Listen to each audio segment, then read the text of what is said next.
to invest in the beginning of life as it is in the end of life.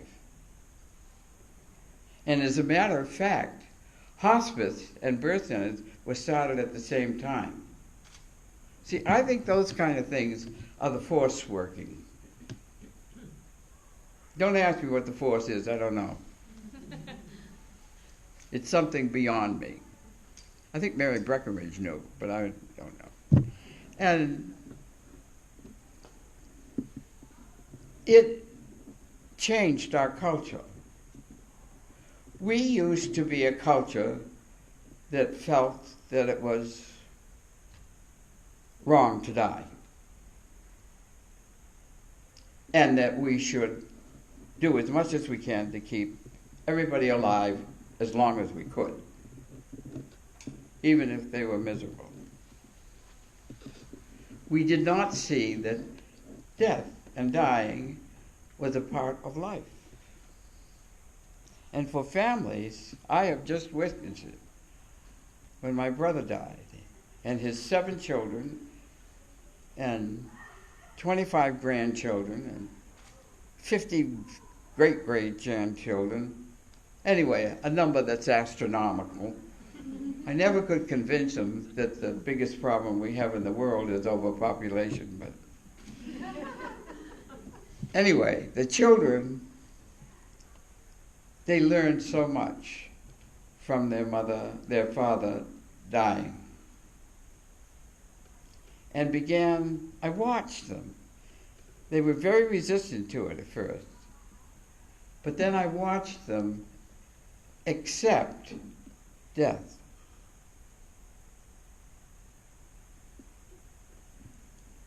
And it occurred to me that this is crazy. I'm spending a lot of money here and a lot of attention on my brother. And he's going to die anyway. And so there's not going to be any return on all this investment. What if we did that at the beginning of life? What if we invested in women, the health of women, the bearing of the children, their health? What if we do what all of science is now telling you to do? We were so stupid for a while there, but we're beginning to learn that we really need to be doing this.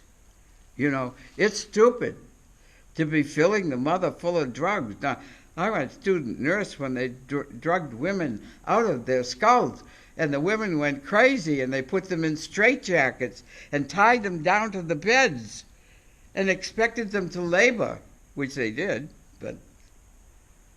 and then they couldn't remember anything. And of course, they had to have nurseries because the baby was drunk, and the mother was really drunk, and it took her 3 days to recover.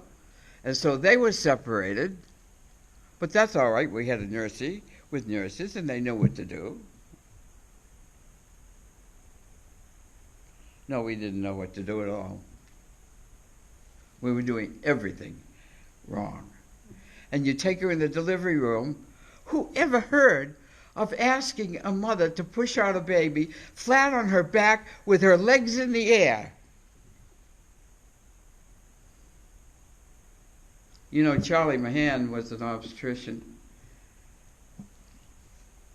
And he told me that his most important class for the medical students was to take them down to the delivery room and tell them to drop their pants and get up on the delivery table and put their legs up in the air and then move their bowels for them.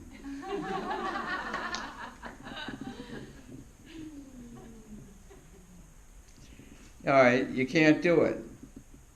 What if you were trying to do it and the room was full of you jokers standing there looking at it? What if it would not take a lot of money.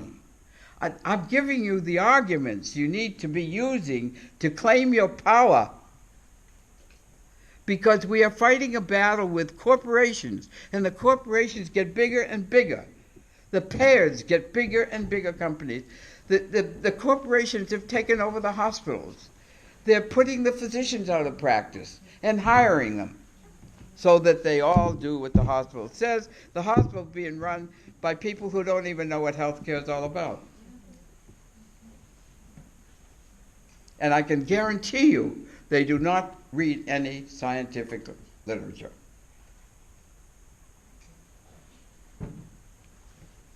I want you to claim your power. That's why I'm talking like this. Because if you don't do it, there isn't anybody else to do it. Maybe the doulas. And they'll put us all out of business. Because you know why? The doulas, they didn't ask anybody's permission to do what they do. They responded to the needs of women.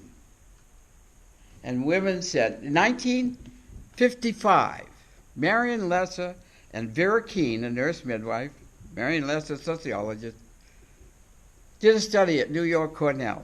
And they asked women, imagine they asked women what did they want the nurses to do? And they said, we want to be educated in prenatally. We want somebody with us in labor. We don't care if it's a lady that mops the floor. We want somebody with us. Remember, what is your name? What do you do? You say you do. Midwife, what does that mean? With woman.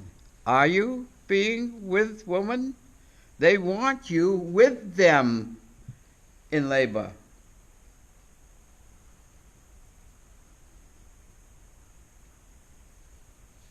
And afterwards, what did they want? After the birth, what did they want? Their baby. What did you want after the birth of your baby? I wanted the baby. Speak up, I can't hear you. I wanted the baby with me. The what? The baby. The baby. He wanted the baby. Oh my God. A mother wants her baby. How weird is that?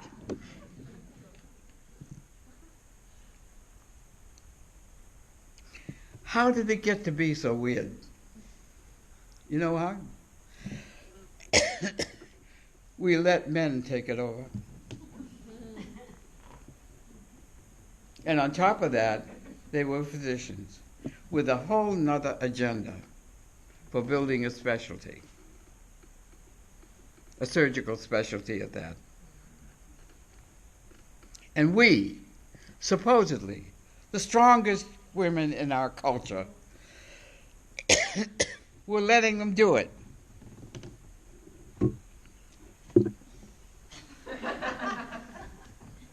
That's cough medicine.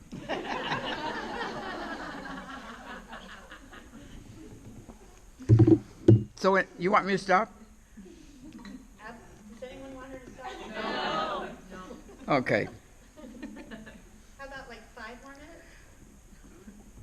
5 more I want you to claim your power.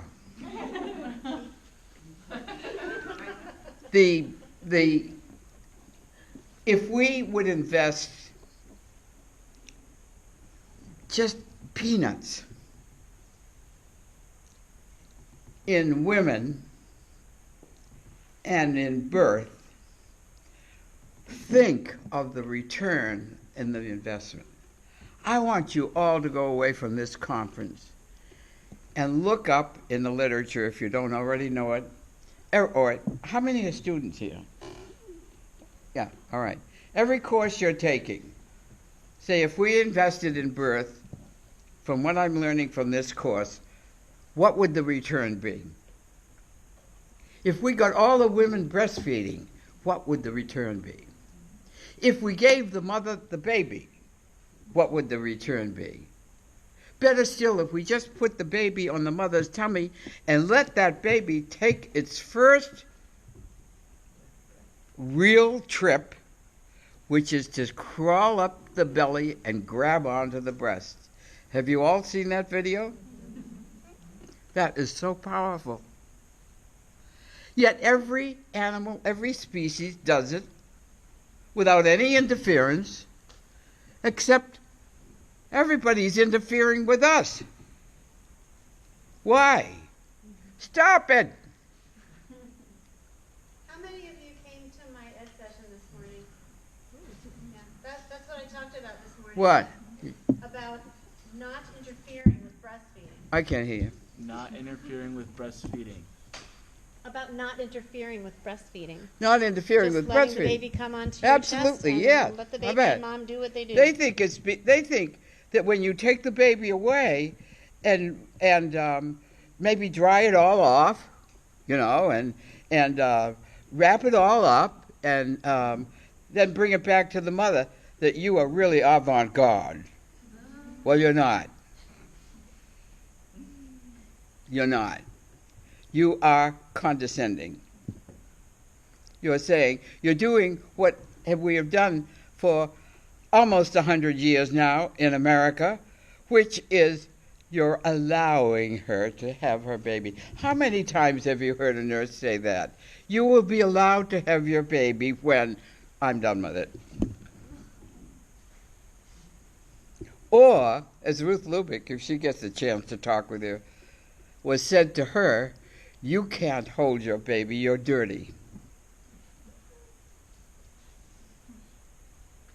I mean, how weird is this? Yeah, God, it's really crazy.